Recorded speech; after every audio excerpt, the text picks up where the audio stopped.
नमस्कार, पद्मेश न्यूज में आपका स्वागत है। मैं हूं अर्चना मिश्रा। बुलेटिन की शुरुआत में सबसे पहले रुख करते हैं आज की हेडलाइंस पर। किरनापुर क्षेत्र में वारा और नेवारा के बीच पिकअप की टक्कर से मोटरसाइकिल सवार एक युवक की मौत, एक घायल। 2 दिनों तक मनाया जाएगा सूर्य उपासना का महापर्व मकर संक्रांति। रविवार को पर्यटन स्थलों पर रहेगा मेले जैसा नजारा। जिला अधिवक्ता संघ के अध्यक्ष प्रवेश मलिवार के खिलाफ अपराध दर्ज किए जाने का संघ पदाधिकारियों ने किया विरोध। प्रदर्शन कर अतिरिक्त पुलिस अधीक्षक से की चर्चा, बैठक लेकर बनाई रणनीति। राज्य स्तरीय कराटे प्रतियोगिता में बालाघाट को मिले 15 पदक, खिलाड़ियों का समारोह पूर्वक किया गया सम्मान। गैंगमैन श्रमिकों ने अनिश्चितकालीन हड़ताल की स्थगित, लोक निर्माण विभाग के लिखित आश्वासन पर 10 दिनों का दिया वक्त। और रविवार को होगा गोल्ड कप हॉकी टूर्नामेंट का फाइनल मैच, राउरकेला से होगी नासिक की भिड़ंत। और अब समाचार विस्तार से। किरनापुर क्षेत्र में वारा और नेवारा के बीच पिकअप की टक्कर से मोटरसाइकिल पर सवार एक व्यक्ति की मौत हो गई, वहीं एक अन्य घायल हो गया। घायल युवक सुरेश टेकाम को जिला अस्पताल में भर्ती किया गया है। मृतक भुवन कोहरे ताराटोला वारा निवासी बताया गया है। प्राप्त जानकारी के अनुसार भुवन कोहरे और सुरेश टेकाम दोनों भवन निर्माण कार्य में मजदूरी करते हैं। 13 जनवरी को दोनों मोटरसाइकिल से काम करने लांजी गए थे और शाम को 5 बजे दोनों मोटरसाइकिल में लांजी से अपने घर तारटोला जा रहे थे।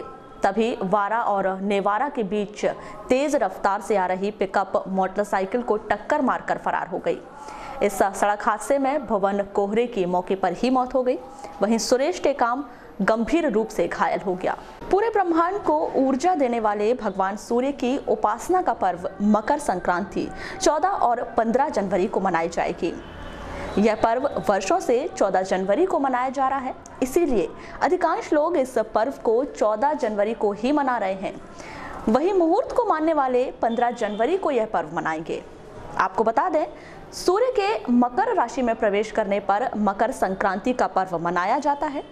इस दिन 6 माह बाद सूर्य उत्तरायण होते हैं, इसीलिए इस दिन का महत्व और भी बढ़ जाता है।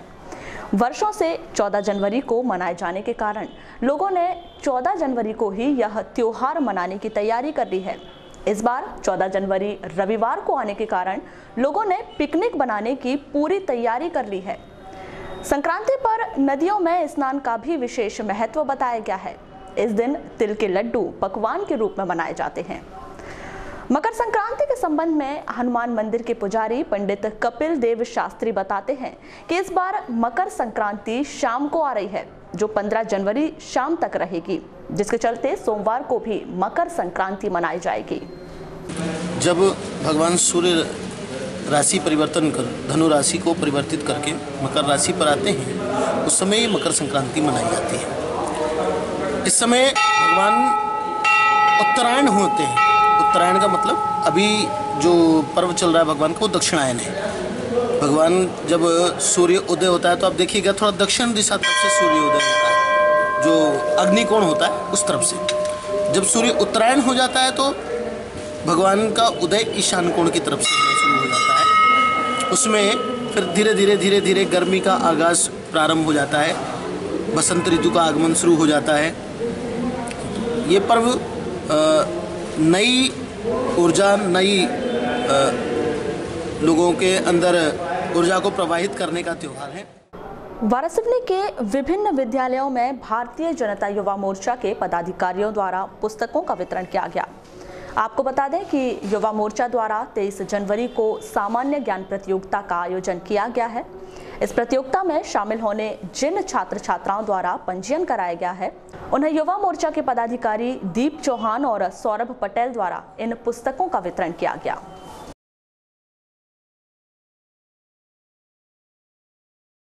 हमारी जो मेरे दीनदयाल अंतर्राष्ट्रीय परीक्षा हो रही है सामान्य ज्ञान, उसी विषय पे आज पुस्तकों का वितरण करना था। सभी बच्चों के तक पुस्तकें भिजवानी थी, तो पुस्तकों को आज हमने वितरित किया और बच्चों तक पहुंचाया, जो कि आगामी 23 जनवरी सुभाष चंद्र बोस जी की जयंती के दिन यह एग्ज़ाम होने वाली है, जिसके मुख्य उद्देश्य हमारे महापुरुषों की जीवनी हर बच्चे तक पहुँचे और उनको जाने, उनके विचारों को से अवगत हो और अपने आप में।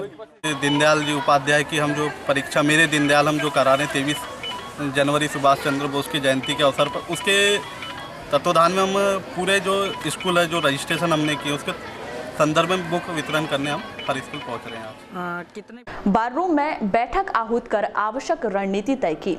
इसके बाद उन्होंने कोतवाली पुलिस के खिलाफ प्रदर्शन करते हुए अतिरिक्त पुलिस अधीक्षक आकाश भूरिया से मुलाकात कर थाना प्रभारी प्रशांत यादव के द्वारा मामले की बगैर छानबीन के संघ अध्यक्ष श्री मालीवार पर मामला पंजीबद्ध किए जाने की कार्यवाही पर ऐतराज जताया। अभी हमने खोल के देखे 8 गाड़ियां खुल रही, मास्टर चाबी है, हमें ही चोर पकड़ रहा है, हमारे खिलाफ में अपराध पंजीबद्ध हो रहा है। ये कहाँ का न्याय है सर? मतलब कहाँ तक ये होगा? उसमें सर जो भी लीगल प्रोसेस है वो तो हमने रिकॉर्ड करेंगे, पर चूंकि आपसे हमने बात की थी इसलिए हम आपको जानकारी में डाल देंगे कुछ इस वजह से। नहीं, स्पॉट पे आई पुलिस ना जांच की ना किसी से बयान है तो घटना स्थल पे तो आ जाए सर, 2 मिनट किसी से पूछ तो ले क्या हुआ, हकीकत क्या है। कि एक कोई सामान्य आदमी सोच ले कि अगर कोई दूसरी गाड़ी का आदमी चाबी खोल रहा है, ले जा रहा है, तो क्या उसको रोकेंगे नहीं? पहली घटना नहीं सर, भी 1.5 और वो भाग रहा है, उसको चोट आ गई, बात ही नहीं। इस संबंध में संघ के पूर्व अध्यक्ष सुरेंद्र शुक्ला ने कहा कि पुलिस ने मामले की जांच किए बगैर ही संघ अध्यक्ष के खिलाफ रिपोर्ट दर्ज कर दी, जबकि मामले की जांच को लेकर पुलिस को मौके पर पहुंचना चाहिए था, लेकिन ऐसा नहीं हुआ। उन्होंने बताया कि संघ अध्यक्ष द्वारा कोई मारपीट नहीं की गई। पुलिस ने बिना किसी जांच के, बिना किसी मौका का मुआयना किए हमारे जिला अधिवक्ता संघ के अध्यक्ष प्रवेश मालीवार के खिलाफ अपराध पंजीबद्ध कर लिया। ये नियम ये है कि किसी भी अगर नॉन कॉग्निजेबल ऑफेंस की सूचना पुलिस को मिलती है तो पहले मौके पे जाके देखे तो वास्तविक स्थिति क्या है। एक एक्टिवा खड़ी है, उसमें उस लड़के की चमड़ी भी लगी हुई है, ब्लड भी निकला हुआ है। वो चोरी करने का प्रयास कर रहा था, प्रयास असफल हुआ, भागने का प्रयास किया, भागने का प्रयास करने एक्टिवा पर गिरा। एक्टिवा पर गिरने के बाद उसको वो एक्टिवा से पूरा यहाँ कटा हुआ है, उसको इस तरीके से बड़ा रूप देकर पुलिस ने जो मामला हमारे अधिवक्ता संघ के अध्यक्ष के खिलाफ बनाया है, ये हमारे लिए प्रतिष्ठा का प्रश्न है, हम इसका घोर विरोध करते हैं। नगर के मोती गार्डन में बुलंद आवाज नारी शक्ति आंगनवाड़ी कार्यकर्ता सहायिका एकता यूनियन की जिला स्तरीय बैठक का आयोजन किया गया, जिसमें तमाम विकास खंडों से बड़ी संख्या में आंगनवाड़ी कार्यकर्ता और सहायिकाओं ने हिस्सा लिया।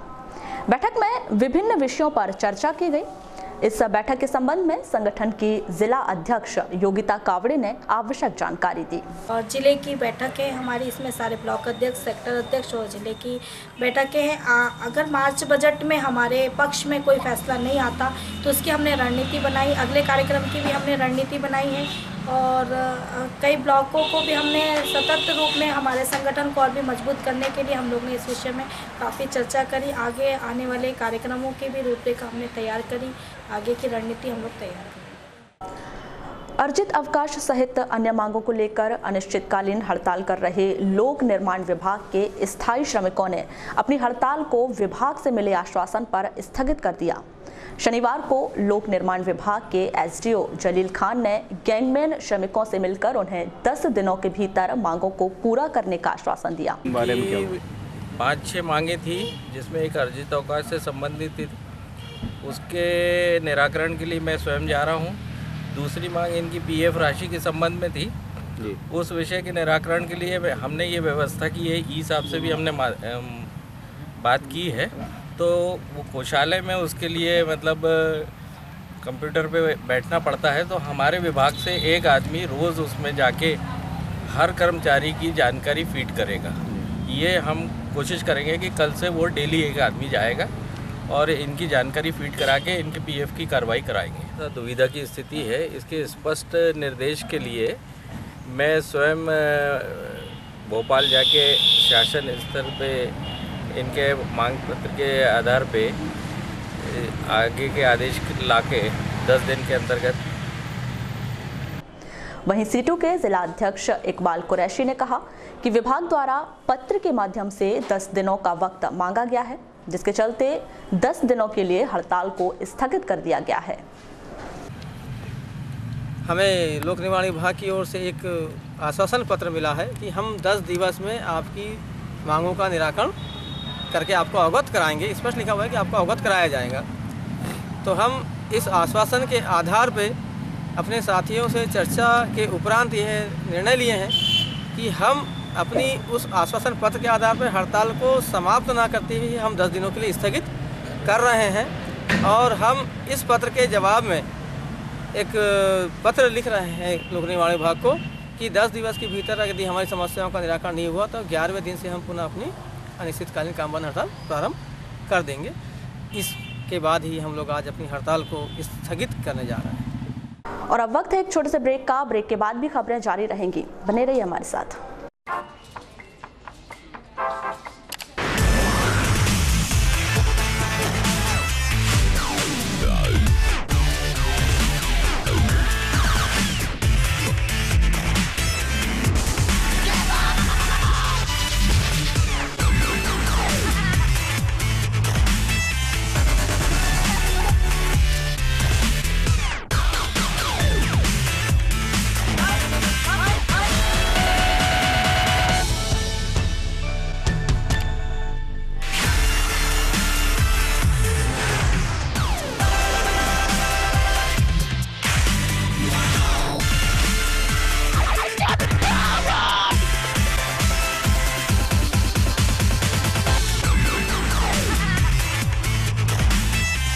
देश और दुनिया का सच उजागर करता है बालाघाट एक्सप्रेस, एक अखबार संपूर्ण परिवार।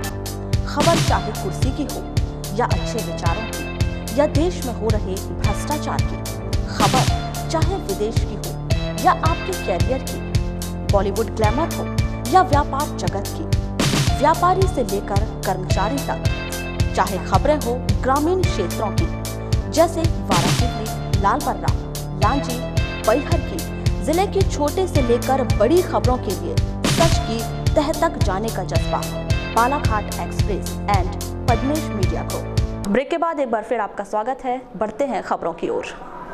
नेहरू स्पोर्टिंग क्लब के तत्वाधान में शहीद चंद्रशेखर आजाद स्पोर्ट्स मैदान में खेली जा रही 41वीं स्वर्गीय Narayan Singh memorial all India gold cup hockey tournament में शनिवार को प्रतियोगिता के सेमीफाइनल खेले गए। प्रतियोगिता का पहला सेमीफाइनल नासिक और राउरकेला के बीच खेला गया, जिसमें अपने खेल का उम्दा प्रदर्शन करते हुए नासिक ने 2-1 से यह मैच अपने नाम कर लिया। इसी तरह प्रतियोगिता का दूसरा मैच राउरकेला और अमृतसर के बीच खेला गया, जिसमें पहले हाफ में अमृतसर ने गोल दागने की कड़ी मशक्कत की, लेकिन राउरकेला ने जबरदस्त प्रदर्शन कर अमृतसर को घुटने टेकने पर मजबूर कर दिया और अमृतसर इस मैच में अपना खाता भी नहीं खोल सकी। इस तरह राउरकेला ने 1 गोल से यह सेमीफाइनल जीतकर फाइनल में प्रवेश किया। प्रतियोगिता का फाइनल व अंतिम मैच राउरकेला और नासिक के बीच खेला जाएगा।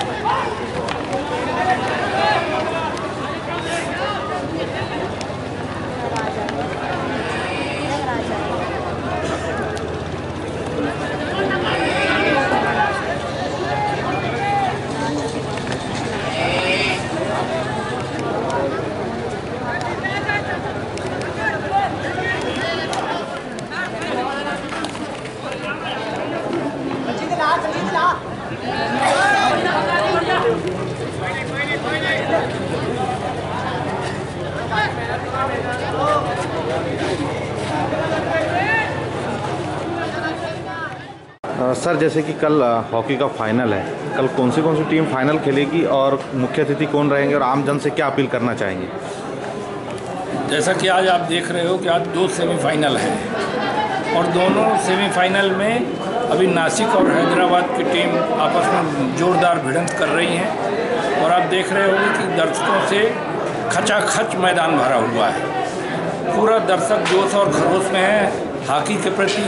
बालाघाट जिला ही नहीं, मध्य प्रदेश के जो समीपवर्ती ज़िले हैं उनको अगर छोड़ दें तो महाराष्ट्र से लगे हुए अपने जो समीपवर्ती ज़िले हैं वहाँ तक से दर्शक यहाँ आए हुए हैं और सारे लोग हॉकी का आनंद ले रहे हैं।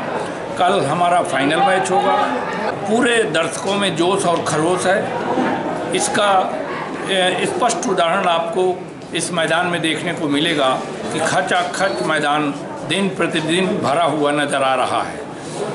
कल हमारे जो समापन के चीफ गेस्ट होंगे वो हमारे मध्य प्रदेश शासन के कैबिनेट मंत्री, हमारे बड़े भाई, बालाघाट विधानसभा क्षेत्र के लाडले नेता आदरणीय गौरी शंकर बिसेन जी होंगे और हमारे DIG साहब भी विशिष्ट अतिथि के रूप में होंगे। माननीय अपने जो MV मराडे साहब हैं, वो जो मोइल के हैं अधिकारी, वो भी हमारे विशिष्ट अतिथि के रूप में कल समापन अवसर पर मौजूद रहेंगे। हमारे बीच जो सबसे बड़ी उपलब्धि है इस बार हॉकी के प्रति, उसके लिए यहाँ का हॉकी का आयोजन देखते हुए हमारे पुराने ओलंपियन कौशिक जी कल पधार रहे हैं समापन में, जो ओलंपिक खेल चुके हैं हॉकी खिलाड़ी, वो भी कल हमारे विशिष्ट अतिथि के रूप में यहाँ पर उपलब्ध रहेंगे मैदान में। कल का जो फाइनल मैच होगा उज्जैन में मध्य प्रदेश कराटे एसोसिएशन के द्वारा आयोजित राज्य स्तरीय कराटे प्रतियोगिता में बेहतर प्रदर्शन कर मेडल हासिल करने वाले कराटे खिलाड़ियों को सम्मानित करने के उद्देश्य से शनिवार को नगर के सर्किट हाउस में सम्मान समारोह का आयोजन किया गया, जिसमें मुख्य अतिथि के तौर पर अतिरिक्त पुलिस अधीक्षक Akash Bhuria, rotary club of Balaghat tigers के अध्यक्ष भानु प्रताप चौधरी सहित संघ से जुड़े पदाधिकारी और कराटे खिलाड़ी मौजूद रहे। इस कार्यक्रम में समस्त कराटे खिलाड़ियों को प्रशस्ति पत्र और स्मृति चिन्ह देकर सम्मानित किया गया। अपने उद्बोधन में अतिरिक्त पुलिस अधीक्षक आकाश भूरिया ने कहा कि बालाघाट खेलों की नगरी है, जहां खिलाड़ियों ने हमें कभी मायूस नहीं किया है और अंतर्राष्ट्रीय स्तर पर मेडल हासिल कर हमें गौरवान्वित किया है। देखता हूं कि यहाँ बच्चों में खेल के प्रति कंटिन्यू उत्साह बना रहता है और कराटे में विशेष तौर पे छोटे छोटे नन्हे बच्चे जब भी बाहर जाते हैं, स्टेट, नेशनल, इंटरनेशनल, कभी भी बालाघाट को निराश नहीं किया और हमेशा हमें किसी न किसी पदक से बालाघाट जिले को नवाजा है। मैं जिला कराटे संघ को बहुत बधाई देता हूँ इस उपलक्ष्य में और हमारे सारे खिलाड़ियों को बहुत बहुत शुभकामनाएं देता हूँ। वहीं जिला कराटे संघ के अध्यक्ष तपेश असाटी ने अपने विचार कुछ इस प्रकार व्यक्त किए। बालाघाट जिला कराटे संघ द्वारा 37 बच्चों की टीम यहाँ से उज्जैन खेलने गई थी, जिसमें हमारे विभिन्न वर्ग के बच्चे, जिसमें बालक एवं बालिका दोनों ही वर्ग के खिलाड़ी वहाँ पार्टिसिपेट किए थे। हमें टोटल 15 मेडल प्राप्त हुए हैं, जिसमें से 3 गोल्ड, 2 सिल्वर और बाकी ब्रॉन्ज मेडल प्राप्त हुए। ये बच्चे जिन्होंने अभी गोल्ड प्राप्त किया है, ये यहाँ से स्टेट से चयनित होकर नेशनल के लिए आने वाले भविष्य में जाएंगे। अभी चूँकि नेशनल की डेट अभी नहीं आई है, स्थान निश्चित नहीं हुआ, लेकिन ये तीनों ही बच्चे हमारे नेशनल जाएंगे। मैं इस साल और ज़्यादा उम्मीदें बढ़ गई कि अगर ये लोग वहाँ पे सिल्वर या गोल्ड जीतते हैं तो ये बालाघाट के लिए दोबारा अच्छी बात होगी कि 2 बच्चे ऑलरेडी हमारे नेशनल से इंटरनेशनल के लिए चयनित हो जाएंगे। पुण्य सलीला वेनगंगा की पावन भूमि पर जन जागरण महिला मंडल द्वारा शहीदों की याद में श्रीमद् भागवत कथा ज्ञान यज्ञ का आयोजन किया जा रहा है। नगर के ward number 33 Awadhpuri Pawar layout में 11 जनवरी से यह भागवत कथा का आरंभ हुआ, जो 17 जनवरी तक चलेगी। यहाँ मथुरा से पधारे स्वामी राम प्रपन्नाचार्य द्वारा कथा का वाचन किया जा रहा है।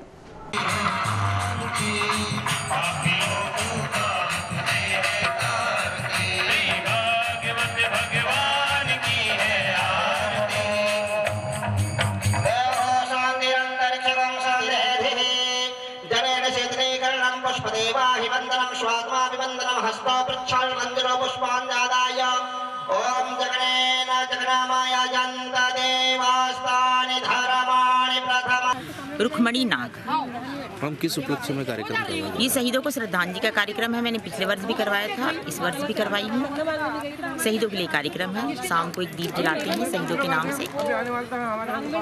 कौन से गुरुजी का प्रवचन चल रहा है और आज कौन सा प्रसंग चला है? ये आए हैं मथुरा से आए हैं, राम प्रपन्नाचार्य जी हैं, मथुरा से आए। आज कौन सा प्रसंग चला है? कब तक चलेगा ये प्रसंग? ये 17 तारीख तक चलेगा।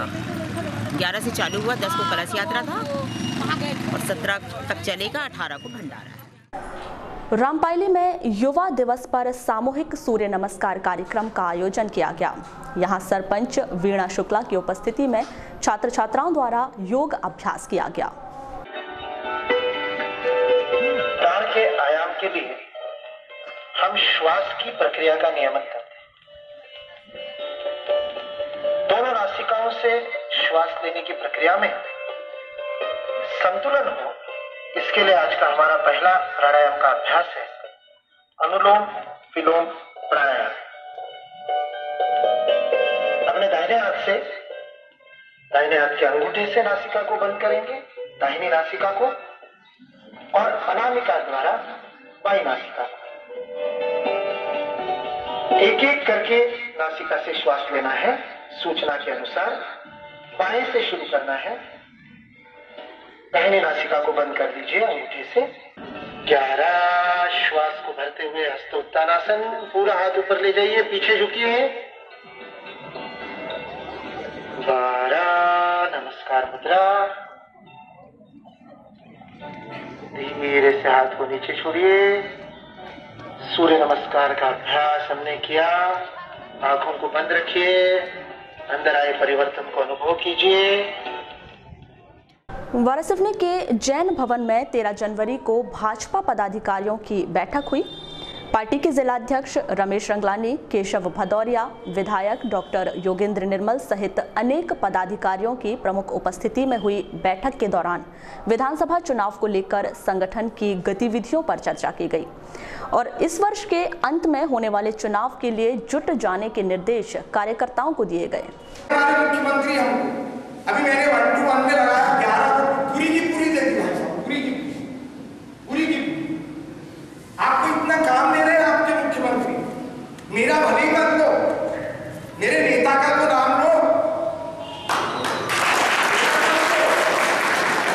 मेरे नेता का तो जपो कि मेरा नेता शिवराज दे रहा है, उसका तो बोलो कि शिवराज दे रहा, नरेंद्र मोदी दे रहा प्रधानमंत्री आवास। मैं छुट्टियां गया था भाई साहब, लाइन से मकान ऐसा लगता है कॉलोनी बनी है प्रधानमंत्री आवास। जरा घूमो, बाहर जाओ, देखो क्या हो रहा है। साहब कल घोटी में लड़के थे, क्या बोल रहे थे घोटी में कल, वो इतने बड़े बड़े लड़के भी वोट नहीं आया, दादा आपके साथ रहेंगे, बोले इतने बड़े बड़े वोट देंगे,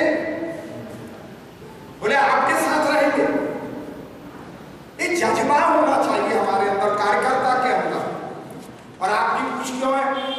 आपकी पूछ इसलिए कि सरकार जिला स्तर पर पार्षदों की बैठक, पूरे जिले के जनपद और जिला पंचायत सोसाइटियों की बैठक, एजुकेशन की बैठक, जितने भी अपनी स्थानीय संस्थाएं उन सभी के साथ में बैठना हुआ।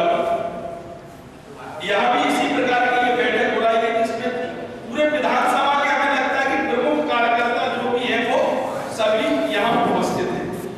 मित्रों, जैसे मैं आपके अध्यक्ष जी ने बोला कि हमने ये तय किया, हम लोगों की बातचीत हुई तो हम लोगों ने ये तय किया कि पूरे जिले कहीं भी यदि बैठक इस प्रकार की बैठक होती है जिसमें अच्छी संख्या रहती है, जिला पदाधिकारी, मंडल अध्यक्ष, इस प्रकार की बैठक होती है, तो केवल एक तरफ से ही भाषणबाजी नहीं होनी चाहिए, तो थोड़ा जनसंवाद का भी कार्यक्रम होते रहना चाहिए। वो क्यों जरूरी है?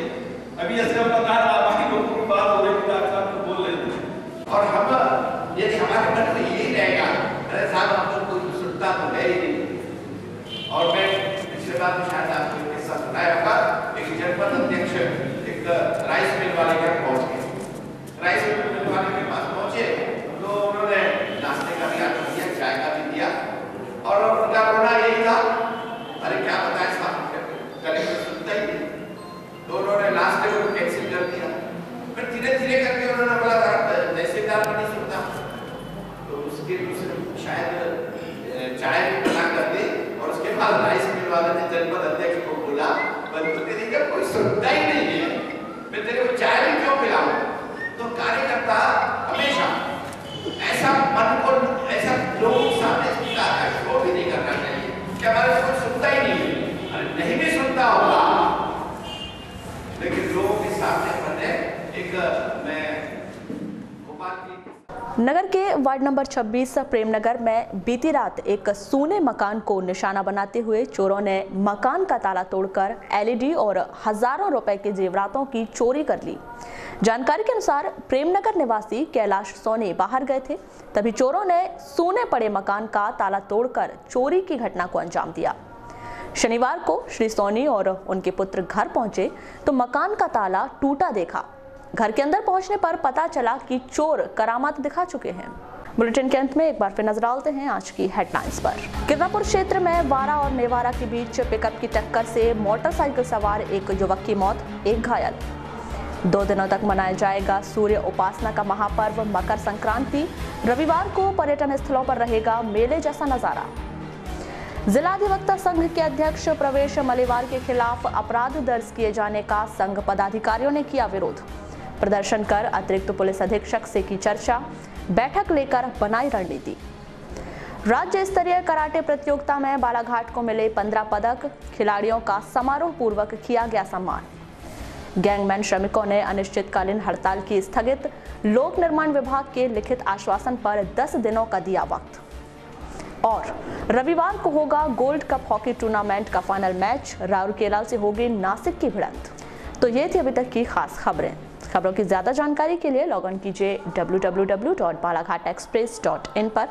इसके अलावा आप अपने एंड्रॉइड फोन से प्ले स्टोर पर जाकर बालाघाट एक्सप्रेस ऐप भी डाउनलोड कर सकते हैं। तो आज बुलेटिन में बस इतना ही। अगले न्यूज बुलेटिन के साथ फिर मुलाकात होगी। तब तक के लिए नमस्कार।